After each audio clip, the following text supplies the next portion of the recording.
잠을 좀 자고 나서 돌아왔는데 어차피 저희 둘 다 상태가 더 안 좋아진 것 같죠? 음,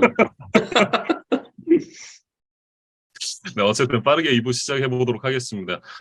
뉴잉글랜드 페이트리어츠와 뉴욕 제츠의 경기부터 이제 시작을 해볼 텐데 22대 17로 페이트리어츠가 승리를 가져갔습니다. 사실은 제가 그 뉴잉글랜드 페이트리어츠가 왕조 시절 때 이제 입덕을 했기 때문에 사실 제츠를 잡는 건 저한테는 너무 당연한 일이었었거든요. 그러니까 물론 이제 뭐 나중에는 그렇지 않겠다는 생각도 좀 사실 안 했지만 너무 당연히 이긴다고 생각해서 몰랐던 부분인데 이쯤 되면 그 나이너스 램스가 사실상의 어떤 그 천적 관계가 형성이 되어 있잖아요. 그것처럼 이제 페이트리어츠 제츠도 일종의 그런 천적 관계가 아닐까라는 생각을 좀 해봤습니다.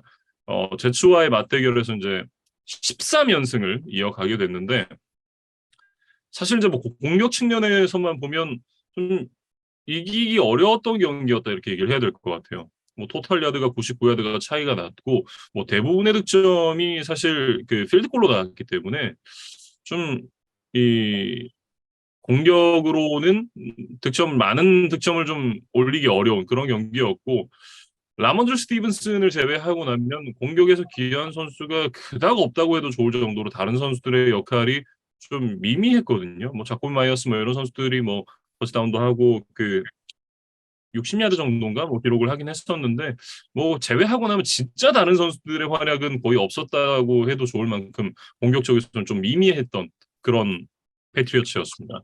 다만 이제 수비 쪽에서 데빈 맥코티, 자완 벤틀리, 그 맥코티가 2개 인터셉션 그리고 자완 벤틀리가 인터셉션 하나를 기록하면서 두 선수가 3개 인터셉션을 만들어냈는데 사실 그 턴오버를 계속해서 유도를 했던 부분들이 이 닉 포크에게 필드골 기회를 계속해서 줬고 그 필드골 기회를 닉 폴크가 계속해서 성공을 시키면서 패트리어츠가 결국은 좀 승리를 가져갈 수 있지 않았나.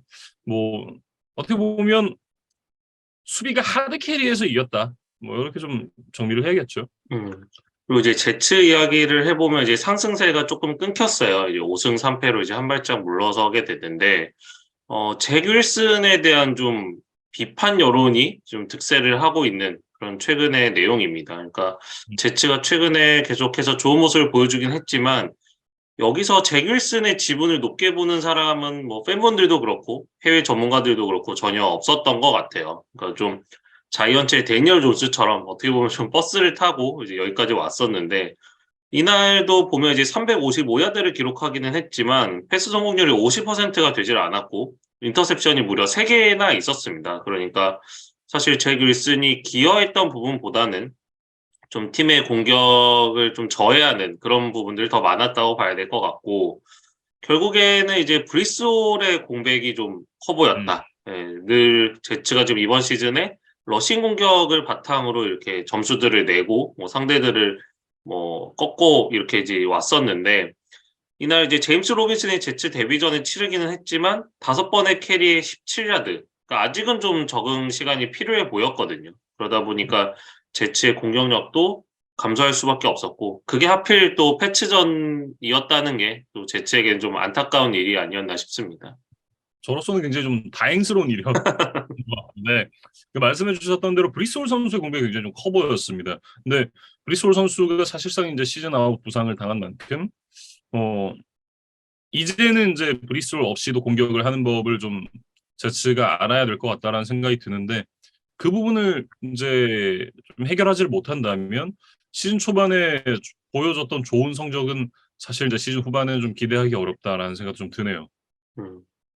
그리고 이제 다음은 피츠버그와 필라델피아의 경기로 좀 이어가 보면 좋을 것 같은데 뭐 필라델피아가 35대 13으로 아주 완승을 거뒀던 경기였습니다. 네. 이 경기까지 승리를 하면서 필라델피아가 지금 7승 무패입니다. 지금 말도 안 되는 성적을 지금 기록을 하고 있는 필라델피아인데 필라델피아가 지금 바이위크를 보내고 돌아온 주였거든요. 네, 사실 이제 그 이즈만 위원이 항상 많이 했던 얘기 있잖아요. Rest or rust. 그러니까 바이위크를 지내고 돌아왔을 때 휴식이 득이 될 것인지 독이 될 것인지 뭐 이 부분에 대해서 좀 항상 지켜봐야 된다 이런 얘기를 하는데 뭐 이 경기만 놓고 보면 충분한 휴식이 좀 이 선수들의 퍼포먼스로 돌아왔다 이렇게 좀 얘기를 해야겠죠. 음. 제일런 허츠도 이제 재충전을 하고 왔는데 285야드에 4개 터치다운으로 이제 압도적인 경기력을 뽐냈고 뭐 넘버원 리시버 결국 AJ 브라운의 힘이 뭐 이날도 좀 발휘됐다 이렇게 봐야 될 것 같습니다. 그래서 6번밖에 캐치를 하지 않았지만 156 리시빙 야드에 3개 터치다운이니까 캐치 한 번당 25야드가 넘는 뭐 엄청난 괴력을 뽐냈습니다. 근데 좀 이렇게 대단했던 부분은 이 3개 터치다운을 모두 전반에만 만들어냈다라는 그런 점이 될 텐데 이제 더블팀 상황에서 이 자신한테 붙은 2명의 수비수를 모두 쓰러뜨리고 상대 선수들을 이제 손가락으로 가리키는 그런 이제 셀레브레이션을 했거든요. 그러니까 이게 상대방을 자극하는 플레이이기 때문에 당연히 또 페널티가 나왔지만 이날 경기를 좀 한 장면으로 요약을 하자면 그 장면을 좀 요약을 할 수 있지 않을까 그런 생각도 들고요. 그러니까 그만큼 좀 압도적인 승리를 거뒀다 이렇게 좀 봐야 될 것 같고 뭐 수비진에서도 이제 스틸러스가 오펜시브 라인도 뭐 그렇게 강하지를 않고 또 쿼터백도 지금 경험이 거의 없는 신인 선수잖아요. 이제 그러다 보니까 그 부분을 적극적으로 이제 파고들면서 6개의 색, 11번의 쿼터백 히트를 만들어냈습니다. 그래서 뭐 여러모로 전력이 앞서 있었던 이글스의 승리였어요. 이글스의 향후 일정 뭐 보면 지난번에 얘기했던 이제 향후 5주간의 일정 중에 이제 4주간의 일정이 마무리가 됐거든요. 그리고 이제 이 NFC 이스트 지구 라이벌전으로 이제 이어지게 되는데 그 지구 라이벌들과의 맞대결 그리고 테네시와의 경기를 제외를 하고 나면 현재까지의 이제 그 성적 기준으로 5할 미만의 팀들과의 승부만이 남아 있습니다. 당초 이제 우승 후보로 뽑혔던 이제 NFC의 다른 지구, 그 다른 지구의 우승 후보 팀들이 대부분 또 좀 저조한 성적을 거두고 있거든요. 그러면서 지금 현재까지는 지구 내의 어떤 카우보이스라든지 이런 팀들만 좀 신경을 쓰면 지금 전체 1번 시드도 충분히 좀 가능한 상황이 아닌가. 뭐 그렇게 좀 보여지는데 물론 이제 경기를 치러봐야 알겠지만 뭐 현재까지는 이글스가 1번 시드를 가져갈 가능성이 굉장히 좀 높지 않나 이렇게 보여집니다. 그러니까 북부 지구의 바이킹스 정도를 제외하면 타 지구에서는 좀 이글스에 견줄 만한 팀이 좀 보이지를 않고 물론 뭐 댈러스나 뉴욕 자이언츠 그리고 이제 워싱턴도 최근에 다시 상승세로 돌아갔어요. 뭐 이런 팀들과의 경쟁만 잘 뚫어낼 수 있다면 뭐 바이위크를 얻을 수 있지 않을까 뭐 조심스럽게 좀 예상을 해봅니다. 네. 거기다가 지금 이제 그 베어스에서 패스러셔 로버트 퀸 선수까지 데리고 왔기 때문에 지금 뭐 이글스는 확실한 좀 우승 후보다 이렇게 좀 얘기를 해야 될 것 같아요. 사실 시즌 전에 제가 이런 얘기를 할 거라고는 생각도 못했고 만약에 이 녹화본을 제가 시즌 전에 저에게 보여줬으면 미친놈 아니야? 라고 이제 얘기를 했었는데 저도 좀 믿기지 않지만 좀 그 현실이다. 음. 뭐 그렇게 보여지네요. 로버트 퀸이 이날 이글스 데뷔전을 치렀는데 26% 정도의 스냅에 참여를 했어요. 그러니까 아직은 좀 적은 기를 갖고 있고 뭐 그럼에도 쿼터백 히트 한 번 정도를 기록을 해줬습니다. 그래서 뭐 이글스가 지금 전체 로스터에 약점이 딱히 없지만 뭐 굳이 찾는다면 저희가 뭐 패스러셔 쪽에 좀 더 풍부한 뭐 질과 양을 가지면 좋겠다 이런 얘기 드렸는데 이 로버트 퀸은 아주 그에 맞는 좀 적임자라는 생각이고 과연 이글스가 이 로버트 퀸을 날개로 달아서 뭐 2번째 우승까지 이어갈 수 있을지를 좀 지켜보겠습니다. 스틸러스 얘기로 좀 넘어가 보면 스틸러스가 이날 경기까지 내주면서 이제 2승 6패를 기록을 하게 됐습니다. 사실상 이제 2003년 이후에 처음으로 루징 시즌을 기록할 가능성이 좀 높아졌는데 이렇게 되면 마이크 탐린 감독은 처음으로 5할 밑으로 시즌을 마감을 하게 되는 거거든요. 뭐 어떤 어려움이 있어도 이제 5할 승률만을 좀 지켜냈었던 마이크 탐린 감독이었는데 참 쉽지 않은 상황 속에서 그 5할의 기록을 계속해서 이어갈 수 있을지도 한번 좀 지켜봐야 될 것 같습니다. 그러니까 지금 이제 케니 피켓에게 계속해서 세금을 지불하면서 좀 키우고 있는 과정이에요. 그래서 이날도 뭐 191야드 1개 인터셉션을 기록을 했는데 팀 전체로는 터치다운이 하나 있었지만 그거는 리시버 체이스 클레이풀이 이제 트릭 플레이 상황에서 패싱 터치다운을 연결시켰던 그런 장면이었거든요. 그러니까 뭐 케니 피켓이 직접 터치다운을 완성했던 드라이브는 없었다 이렇게 좀 봐야 될 것 같은데 이날 이 터치다운을 던졌던 클레이풀마저도 이제 트레이드가 됐기 때문에 케니 피켓 입장에서는 이제 던질 수 있는 타겟 하나가 더 줄어들었다. 이렇게 좀 봐야 될 것 같습니다. 험난한 길이 좀 보인다. 이렇게 좀 정리를 해보겠습니다. 스틸러스와 이글스 얘기해봤고요. 테네시 타이탄스와 휴스턴 텍산스의 경기로 이어가겠습니다. 사실 이 경기는 할 얘기 별로 없습니다. 뭐 17대 10 타이탄스가 승리를 가져갔는데 이겨야 할 팀이 뭐 승리를 가져갔고 데릭 헨리가 오랜만에 경기를 좀 지배했다. 이렇게 좀 정리를 하면 사실 뭐 더 할 얘기는 없는데 조금 더 이제 디테일하게 보면 이날 이제 데릭 헨리가 32번의 캐리, 219야드, 터치다운 2개를 기록을 했습니다. 뭐 사실상 이제 팀을 하드 캐리를 했었던 이 데릭 헨리였고 이날 특히나 라이언 테너힐 선수가 발목 부상으로 경기에 나서지 못했습니다. 그러면서 말릭 윌리스 선수의 선발 데뷔전이 됐는데 성적이 뭐 그닥 인상적이진 않았습니다. 10번의 패스 시도에 6번 성공, 55야드, 인터셉션 하나. 사실 이제 기록만 놓고 보면 뭐 못했다라는 표현에 조금 더 가까운 성적인데 사실 중요하지 않았어요. 왜냐하면 데릭 헨리가 이 정도로 해주면 말릭 윌리스가 아니라 제가 선발 쿼터백으로 뛰어도 이길 수가 있습니다. 그러니까 뭐 테네시 입장에서는 좀 운이 좋았다고 해야 될까요? 그러니까 라이언 테너힐이 빠진 경기에서 그나마 상대가 휴스턴이었기 때문에 이 말릭 윌리스에게 큰 부담을 지우지 않고서도 데릭 헨리 하나만으로도 뭐 승리를 가져갈 수 있었다. 뭐 그렇게 좀 정리를 하면 좋을 것 같습니다. 텍산스는 이제 이렇게 또 경기를 내주면서 또 라이언스와 내년 1라운드 전체 1번 픽 경쟁을 이어가게 됐는데 현재는 라이언스가 반 게임 앞서 있습니다. 휴스턴이 지금 무승부가 하나 있거든요. 지금 1승 1무 5패. 그리고 지금 라이언스 같은 경우는 1승 6패를 기록을 하고 있기 때문에 반 게임을 이제 라이언스가 앞서 있는 상황이다. 이렇게 좀 말씀을 드릴 수가 있을 것 같은데 이 격차가 사실은 좀 뒤집힐 가능성도 좀 있다.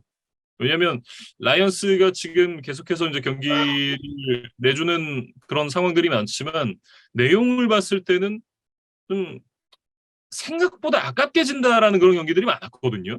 그런 부분을 좀 생각을 해보면 이거는 텍산스가 전체 1픽을 가져갈 가능성도 상당히 좀 있다 이렇게 보여집니다. 그러니까 지금 좀 오해 없이 들으셔야 되는 게 라이언스가 앞서 있다는 게 1픽 경쟁에서 앞서 있다는 뜻이지 그렇죠, 그렇죠. 성적이 지금 앞서 있다는 뜻이 아닙니다.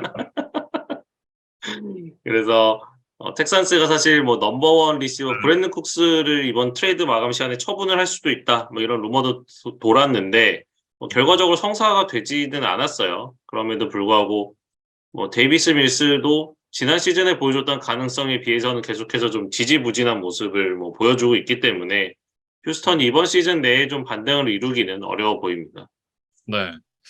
이렇게 이제 타이탄스와 텍산스의 경기 살펴봤고요. 다음은 이제 워싱턴 커맨더스와 인디애나폴리스 콜츠의 경기입니다. 17대 16. 워싱턴 커맨더스가 승리를 가져갔는데 사실 이제 이 경기는 샘 엘링거 선수의 선발 데뷔전으로 관심을 좀 많이 모았었던 경기였습니다. 그러니까 사실 전반에는 뭐 턴오버도 있었고 뭐 이래저래 좀 게임이 잘 풀리지 않았지만 그럼에도 이제 후반에는 좀 가능성을 보여줬다. 이렇게 좀 정리를 하고 싶어요. 그래서 뭐 23번의 패스 시도에 17번 성공, 201야드를 던졌는데 어떤 긴장감이 좀 풀린 이후에는 그래도 좀 주눅들지 않고 적극적으로 이제 게임에 참여하려는 모습이 좀 인상적이었다. 그러니까 어떤 숫자적인 기록보다는 뭐 플레이를 하는 뭐 태도나 뭐 어떤 감정 표현에 되게 솔직한 모습 이런 부분들이 좀 이렇게 젊은 선수의 패기가 좀 느껴졌다고 해야 될까요? 그래서 향후에 어떤 게임 분위기에 조금 더 적응을 하게 된다면 뭐 좀 더 큰 선수로 성장하지 않을까 뭐 그런 기대를 좀 해봅니다. 그래서 사실 뭐 이날은 패배했지만 뭐 승리를 거둘 기회가 없었던 거는 아니에요. 그러니까 4쿼터 막판에 이제 6점을 앞서고 있었던 서드다운 상황이었는데 여기서 이제 스크램블링을 시도하다가 뭐 슬라이딩으로 플레이를 마무리를 했습니다. 근데 이게 이제 비디오를 자세히 보니 간발의 차이로 이제 퍼스트다운 갱신이 안 되면서 여기서 펀트를 차고 말았고 이것이 결국 이제 역전 터치다운을 허용하는 뭐 발판이 되고 말았거든요. 그래서 결국엔 좀 경험 차이였다고 봐야겠어요. 좀 경험이 많은 선수였다면 내가 정확하게 어느 지점까지 가야 하는지를 인지를 하고 이제 플레이를 진행을 했을 텐데 지금 이제 데뷔전을 치른 엘링거에게 그 부분까지 기대하기는 좀 어렵지 않았나. 뭐 그런 생각을 해봤습니다. 네. 막 가능성과 지금 현재의 어떤 아쉬운 부분 이런 걸 동시에 좀 확인할 수 있었던 경기였던 것 같고 워싱턴은 이제 테일러 하이니키 선수가 선발로 나선 이후부터 이제 연승을 이어가고 있습니다. 진작수면 지금 5월보다 더 이렇게 높은 성적을 기록하지 않았을까 이런 생각이 드는데 음, 그러니까 물론 이제 카스맨치가 보여줬던 게 있으니까 뭐 다른 이제 그런 욕심이 나겠지만 그러니까 그런 거죠 이제 과거의 어떤 그 기록도 물론 중요하겠지만 현재 퍼포먼스를 봐야 되거든요. 네, 현재 퍼포먼스는 사실 그 2017년에 본인이 이제 포스트 시즌에 나서진 못했지만 그 팀을 지고 우승을 시키고 포스트 시즌까지 이끌었던 그 퍼포먼스는 절대 아니거든요. 어떤 다들 이제 그 환상에 좀 젖어 있지 않나. 이제는 좀 환상에 깰 때가 됐다라는 생각이 들고 워싱턴은 일단 그 환상에서 깼습니다. 테일러 하니키 선수가 계속해서 좋은 퍼포먼스를 보여주면서 그 모습에서 좀 벗어나고 있는 느낌이고 경기 내내 좋았다라고 얘기하기 좀 어려워요. 하지만 좀 필요할 때 이 본인이 이제 경기 막판에 집중력을 좀 끌어올리면서 결국 이제 팀에게 승리를 안겨줬다 이렇게 얘기를 해야 될 것 같은데 특히나 이제 그 막판 이제 2분 한 40초 정도를 남겨놓고 자기 지금 11야드에서 이제 공격을 시작해서 결국은 이제 터치다운까지 이어가는 그런 그 드라이브는 사실 테일러 하이니키가 훨씬 현 시점에서는 카스멘츠보다는 더 나은 선택지다라는 걸 좀 증명하는 드라이브가 아니었나 그런 생각도 좀 들고요. 음.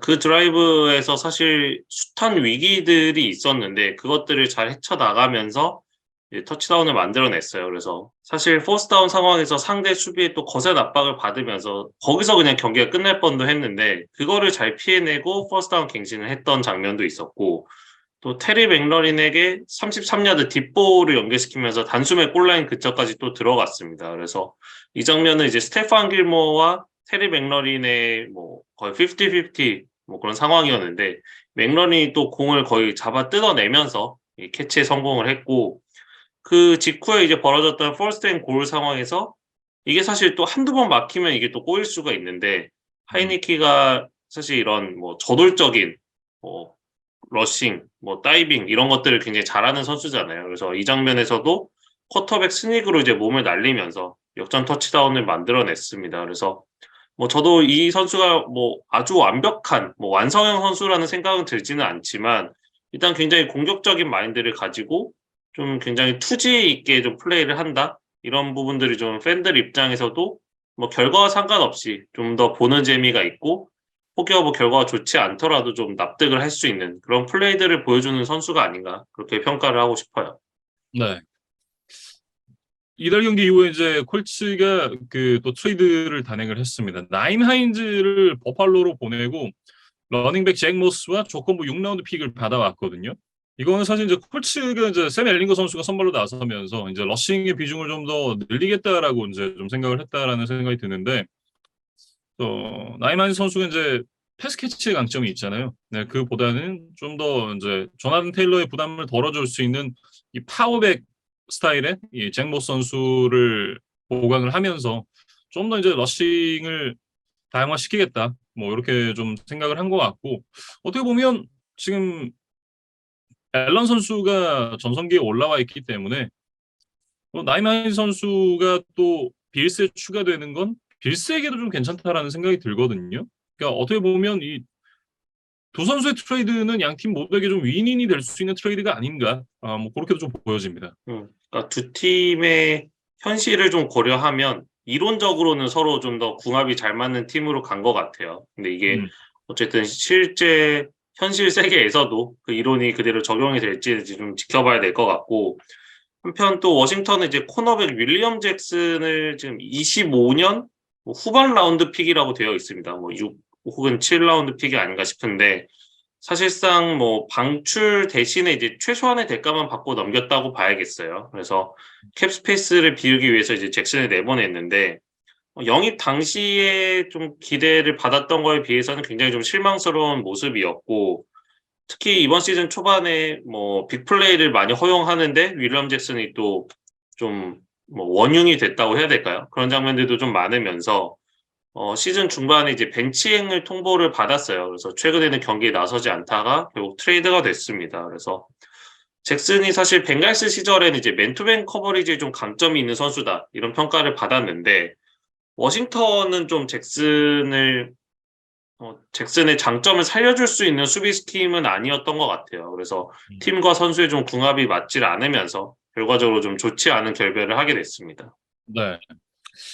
뭐 어쨌든 그 지금 4승 4패 5할 승률을 기록을 하고 있는 워싱턴 커맨더스인데 앞으로 이제 조금 더 올라갈 가능성이 높다라고 보여져요. 왜냐하면 이제 최시용 선수가 복귀를 준비를 하고 있다 그러거든요. 이제 곧 이제 훈련에 참여를 할 예정이라고 하고 그렇다라고 하면 이제 이 경기에 나서는 것도 오래 걸리진 않을 것으로 보이는데 시즌 막판에 커맨더스에게 상당히 좀 큰 힘이 될 것으로 보입니다. 음. 그리고 이제 김미준 아나운서가 늘 말씀하시던 커맨더스의 암적인 존재, 댄 스나이더 구단주가 아, 구단 매각을 좀 고려하고 있다라는 뭐 소식이 나왔어요. 이게 뭐 네, 아직 확정적인 건 아니기 때문에 뭐 저희가 뭐 입장을 밝히긴 좀 조심스럽지만 뭐 루머에 따르면 뭐 아마존에서 뭐 그거를 살 의향도 있다 뭐 이런 얘기들도 나오고 있습니다. 그래서 워싱턴이 좀 새로운 구단주를 찾게 된다면 이것도 또 좀 선수들에게 동기부여가 되고 뭐 팀 분위기가 조금 더 개선될 수 있는 그런 플러스 효과가 있지 않을까 그런 생각도 좀 해봅니다. 네. 하나만 정정을 하면 암적인 존재가 아니라 암 그 자체입니다.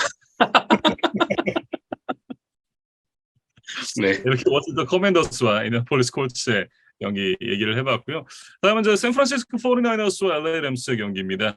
31대 14 나이너스가 승리를 가져갔습니다. 뭐 이 경기는 크리스찬 맥카프리가 다 했던 경기였다. 뭐 이렇게 좀 한 문장으로 정리를 할 수가 있을 것 같은데 이날 크리스찬 맥카프리가 94 러싱 야드에 터치다운 하나, 55 리시빙 야드에 터치다운 하나, 그리고 34 패싱 야드에 터치다운 하나까지 기록을 하면서 팀을 승리로 이끌었습니다. 이날 러싱, 리시빙, 패싱 터치다운을 모두 기록했는데 이 세 개를 모두 기록한 게 2005년 이후에 처음이라 그래요.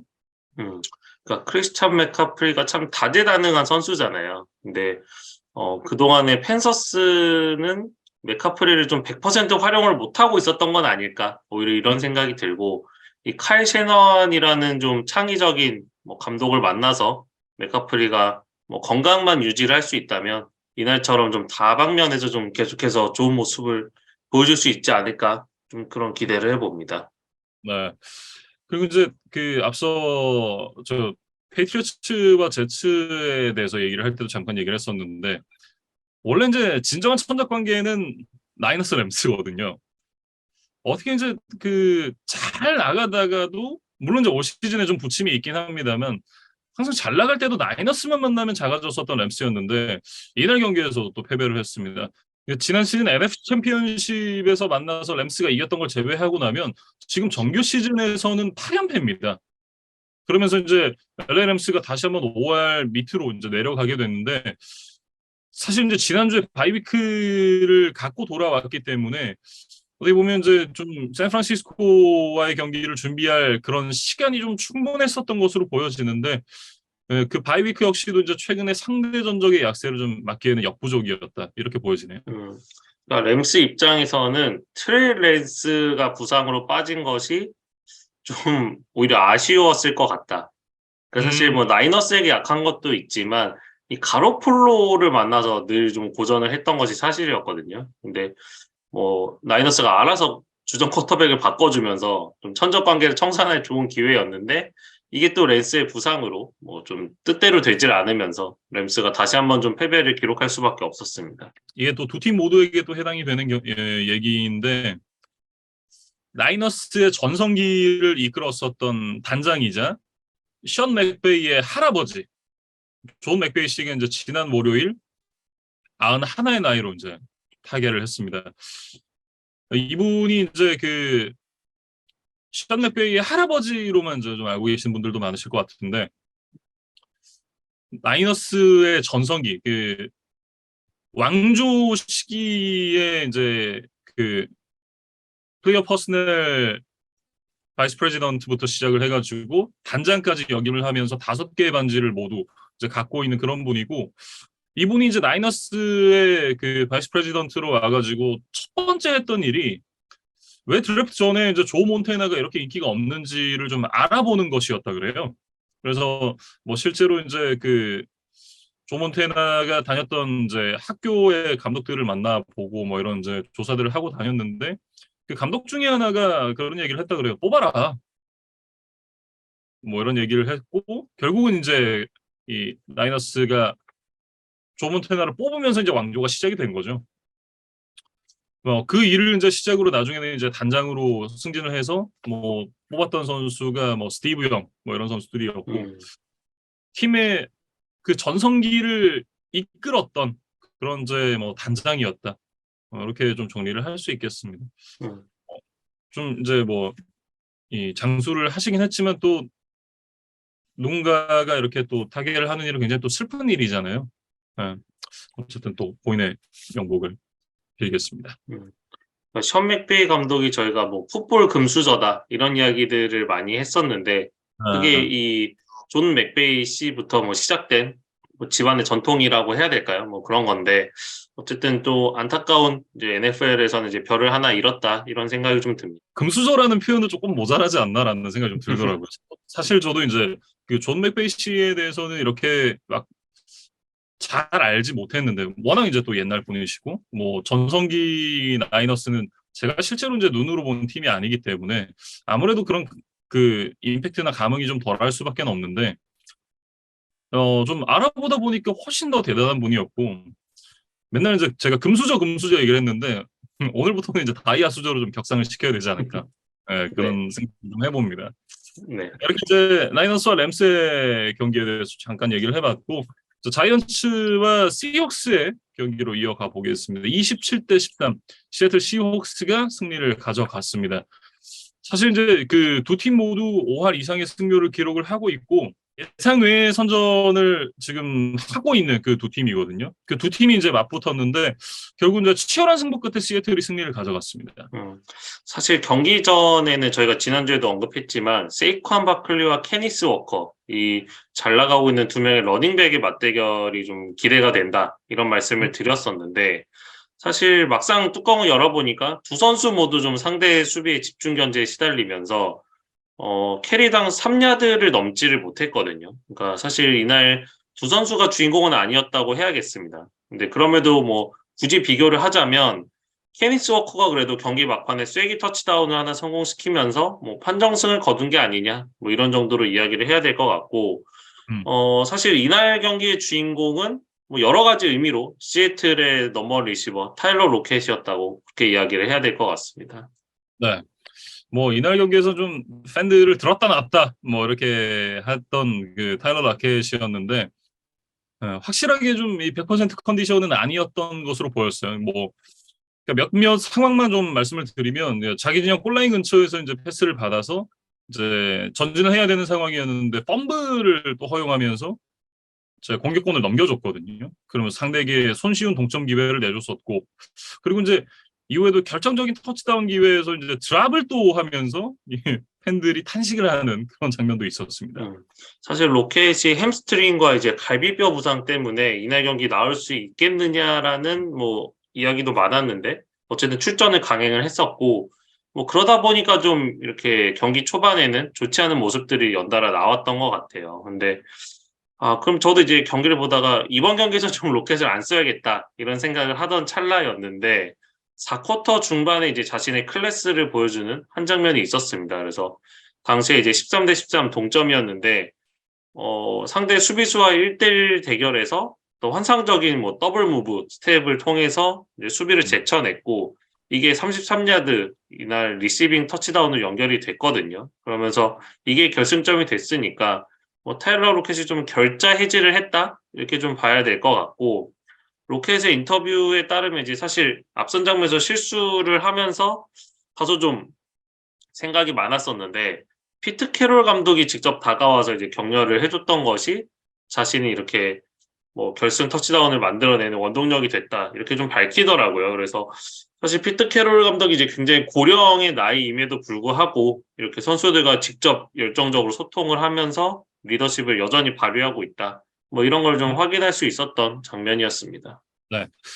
하면 이제 자이언츠 같은 경우에는 스페셜 팀 쪽에 좀 문제가 있었습니다. 옛날 이제 펀트 리터너 리치 제임스가 두 번의 결정적인 펌블 턴오버를 범했던 게 결정적인 이제 패배 요인이었는데, 사실 이제 전반 막판에 나왔었던 이제 펌블 같은 경우에는 수비진이 필드골로 막아주면서 어느 정도 이제 백업을 해주는 그런 모습이었는데, 4쿼터 중반에 나왔던 실수는 사실 이 케네스 워커 선수의 쐐기 터치다운 드라이브로 이어지면서 좀 스노볼이 역으로 구르는 그런 플레이가 됐거든요. 그러니까 사실 그 공을 잡아서 동점으로 연결을 해도 모자를 파네. 뭐 거기서 또 턴오버를 하고 말았다 보니까 뭐 자이언츠가 더 추격할 수 있는 동력 자체를 좀 잃었던 그런 결정적인 장면이었습니다. 음.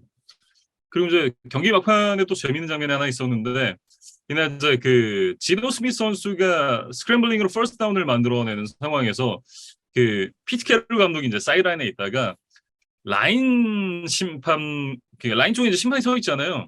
그 심판과 부딪히면서 스포츠맨 라이크 컨덕트 페널티를 또 받았습니다. 사실 이 장면이 이제 승패가 결정되는 장면이었기 때문에 이제 피트 캐롤 감독도 좀 흥분한 상태에서 뭔가 이제 리액션을 과하게 하다가 이제 심판과 부딪혔어요. 그래서 15야드 페널티를 받았는데, 뭐 피트 캐롤 감독이 뭐 항의의 의미나 뭐 이런 것들로 의도적인 충돌을 한 것은 아니었습니다. 근데 결과적으로 어떤 주심의 뭐 플레이를 좀 방해를 했기 때문에 규정에 의거해서 또 페널티를 받았다고 봐야겠어요. 그래서 승부가 어느 정도 좀 기울어진 상황이었으니까 뭐 피트 캐롤 감독도 좀 웃으면서 민망하게 이 장면을 뭐 넘길 수가 있었습니다. 램스처럼 그 사람 하나 고용해야 되는 거 아닌가라는 생각을 좀 했었는데, 램스 그션 맥베이 감독이 계속 이제 라인에 있다가 필드 쪽으로 뛰어 들어가니까 심판이랑 부딪히지 말라고 그 뒤쪽으로 빼주는 분이 한 분 계시잖아요. 음. 그런 분처럼 그런 역할을 어떤 누군가에게 맡겨야 되지 않을까, 그런 생각을 좀 해봤습니다. 그리고 이제 자이언츠 소식을 하나 전해드리면, 이날 경기 앞두고 이제 그 캐드러스 토니 선수를 캔자스시티 칩스로 보냈습니다. 2023년 3라운드 픽, 6라운드 픽 한 장씩을 받고 이제 캐드러스 토니 선수를 팔았는데, 사실 이 선수가 지난 시즌 1라운드에서 뽑은 선수였거든요. 뭐 좀 이른 타이밍에 손절을 했다, 뭐 이렇게도 좀 볼 수 있을 것 같은데, 이 선수가 사실 저희가 뽑기 전에도 오프필드 이슈가 있었다. 뭐 그리고 실제로 이제 데뷔를 한 이후에도 팀과 불화, 마찰, 그리고 잦은 부상, 이런 부분들로 인해서 자이언츠 팬들에게 좀 많은 실망을 안겨줬었던 그런 선수였잖아요. 그런 선수가 어떻게 보면 이제 캔자스시티 칩스 같은 경우에는 그런 문제아들을 크게 신경 쓰는 구단은 아니니까, 그러니까 문제가 생겼을 때 구단에게 보고만 잘하면 사실 다른 부분들은 다 용인을 해주는 구단이니까 칩스의 팀 컬러와도 어느 정도 좀 맞지 않을까라는 생각도 들고, 어떻게 보면 이제 패트릭 맘스에게는 또 스킬 플레이어가 하나 늘었다, 뭐 이렇게 볼 수 있기 때문에 캐드러스 토니가 어떤 식으로 활용이 될지도 한번 좀 지켜봐야 될 것 같습니다. 그러니까 드래프트 당시에도 어떤 뭐 전형적인 X 리시버 혹은 뭐 슬롯 리시버라기보다 뭔가 다양한 뭐 창의적인 플레이에서 좀 활용될 때 좀 그 효과가 극대화되는 선수다. 뭐 이런 저희가 소개를 드렸었던 기억이 나요. 그래서 뭐 앤디 리드 감독이나 패트릭 마홈스가 또 이런 창의적인 스킴을 좋아하는 사람들이기 때문에 이 캐데리우스 토니와 나름 그래도 필드 위에서는 궁합이 좀 맞을 수도 있겠다. 예, 뭐 그런 생각이 좀 들거든요. 그래서 뭐 타이릭 힐이 없는 과정에서 뭐 그 공백을 지금 여러 선수들을 좀 나눠서 메워가고 있는데, 캐데리우스 토니도 좀 그 대열에 좀 합류를 해야 되지 않을까. 뭐 그런 기대를 가지고 좀 영입을 했다고 봐야 될 것 같고, 네. 자이언츠는 이제 이번 시즌을 앞두고 뭐 감독과 단장이 새로 바뀌었잖아요. 이제 그러다 보니까 지난 시즌에 뽑았던 1라운드 픽 선수를 뭐 자신들의 정책, 자신들의 어떤 가치관에 부합하지 않는 선수라면 좀 과감하게 쉽게 팔 수가 있는 환경이지 않았을까. 자신들이 뽑은 선수가 아니었으니까 좀 네. 그런 뭐 배경도 있지 않았을까 좀 추측을 해봅니다. 네, 이렇게 뉴욕 자이언츠와 시애틀 시옥스의 경기 얘기를 해봤고요.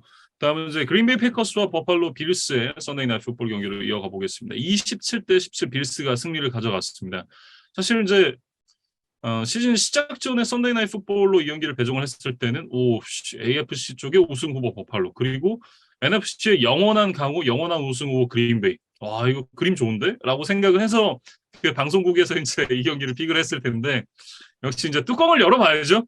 사실 이제 이 그린베이 패커스가 올 시즌 기대 이하의 성적을 좀 기록을 하고 있기 때문에 뭐 물이 올라 있는 버팔로 빌스를 만나서 경기를 승리로 가져가기에는 좀 역부족이었지 않았나, 그런 생각이 좀 들고, 그럼에도 이제 조시 앨런 선수를 상당히 좀 괴롭히는 것 자체는 좀 의미가 있었다라고도 좀 보여지는데, 이날 이제 조시 앨런 선수가 시즌 최저 패스 성공률이 52%의 패스 성공률을 기록을 했고, 인터셉션도 2개가 있었습니다. 그럴 만큼 어떻게 보면 앨런에게는 시즌 최악의 경기, 그리고 정말 쉽지 않은 경기가 됐는데, 그럼에도 전반전에 이미 스코어가 24대 7이었거든요. 빌스가 얼마나 강한 팀인지를 이 경기에서 다시 한번 좀 증명을 했다, 이런 생각이 듭니다.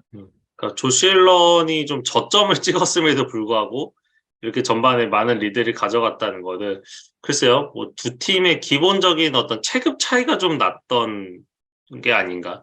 물론 그린베이도 좋은 로스터를 가지고 있지만 적어도 현재 시점에서는 빌스가 훨씬 더 지금 클래스가 높은 팀이 아닌가, 그렇게 생각이 듭니다. 그리고 이제 그린베이 패커스 같은 경우에는 이제 저희가 몇 주 동안 계속해서 이제 얘기를 하고 있는 그 문제점들이 반복이 되고 있습니다. 그리고 그 부진이 계속해서 이어지고 있고, 지금 4연패에 빠졌거든요.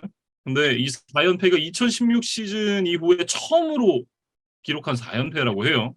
그때 이제 보면 4승 2패를 기록하고 있던 시점에서 4연패를 당하면서 4승 6패가 됐고, 그 이후에 이제 6연승으로 시즌을 마감을 하면서 시즌 막판에 이제 상승세를 타면서 결국 컨퍼런스 챔피언십까지 진출을 했었던 그린베이 패커스였는데, 그게 이제 그 펠컨스와 챔피언십에서 만났고, 결국 펠컨스가 그 슈퍼볼에서 28대 3을 만들었던 그 시즌이었거든요. 어쨌든 그때처럼 그린베이 패커스가 분위기 반전을 좀 만들어낼 수 있을지 사실은 좀 가능성은 높지 않다라고 보여지는데, 그런 부분도 한번 좀 체크를 해보면 좋을 것 같습니다.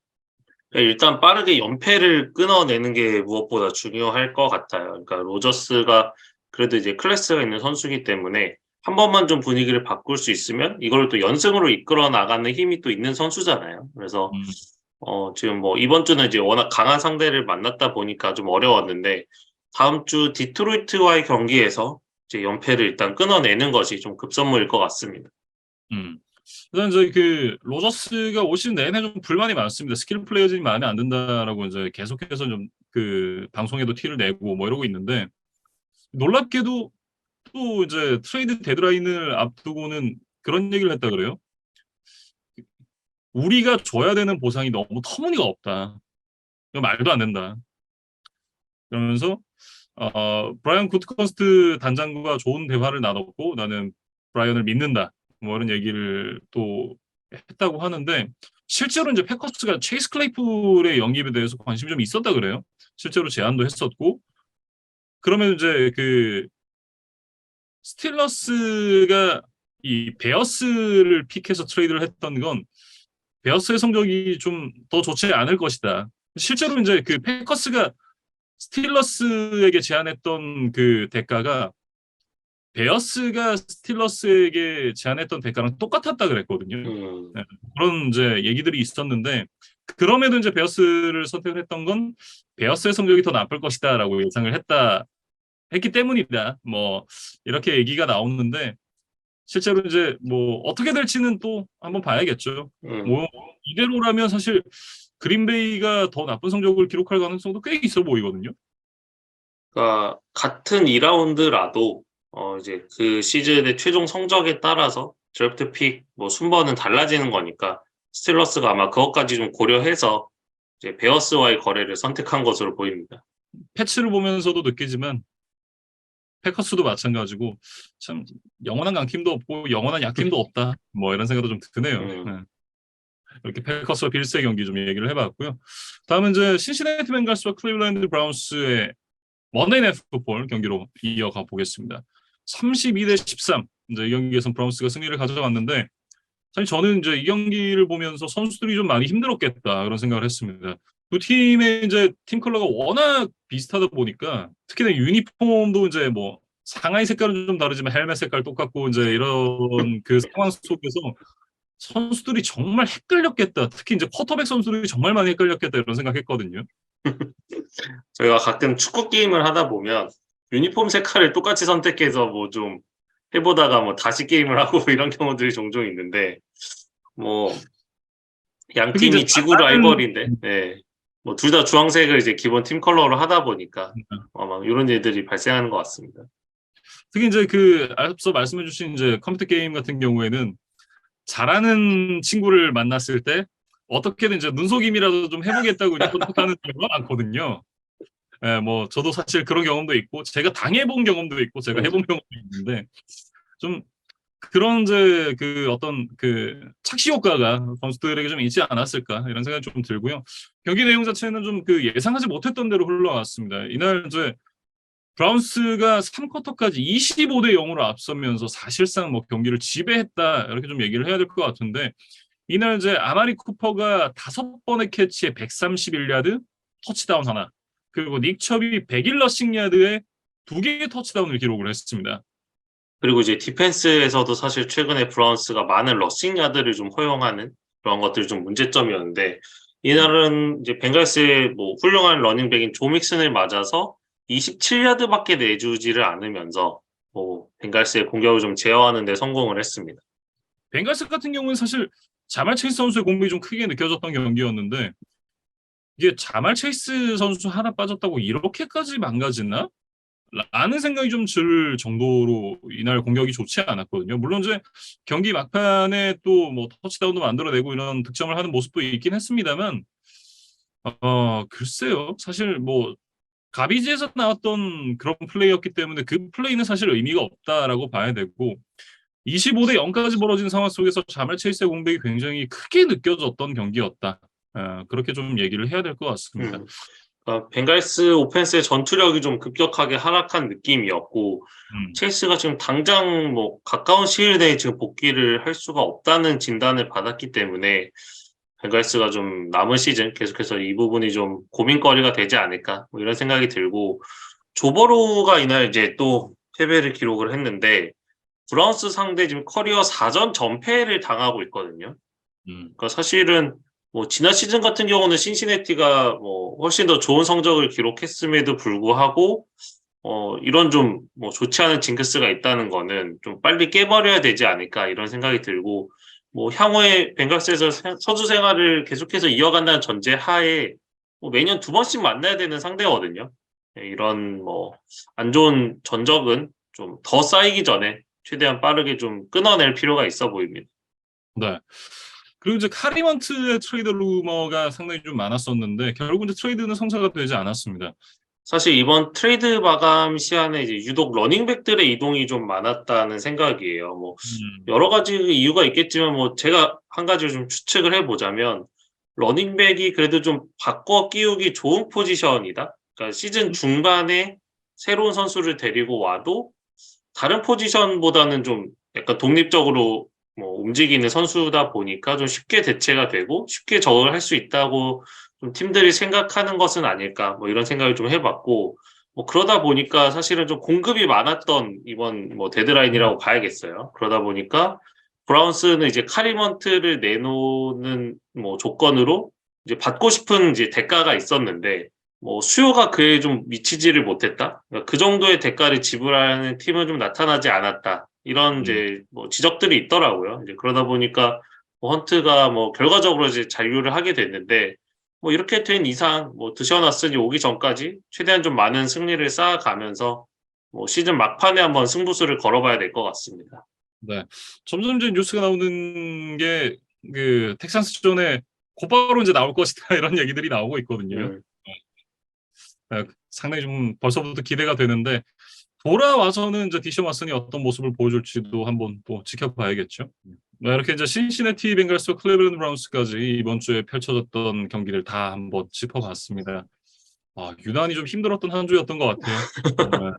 근데 뭐 굉장히 재밌는 경기들이 많았습니다. 뭐 자이언츠와 시애틀의 경기도 기억에 남고 음, 역시 그래도 이제 캐롤라이나와 애틀랜타의 경기가 정말 재밌었다. 네, 네. 그래서 이 경기는 뭐 시즌이 끝나고 나서도 좀 많은 팬들에게 회자가 될 만한 뭐 그런 음, 뭐 경기 내용이지 않았나 뭐 그런 리뷰를 좀 해봅니다. 네. 이제 저희는 이제 다음 주 경기들과 함께 다시 돌아올 텐데, 그때까지 안전한 한 주 보내시길 바랍니다.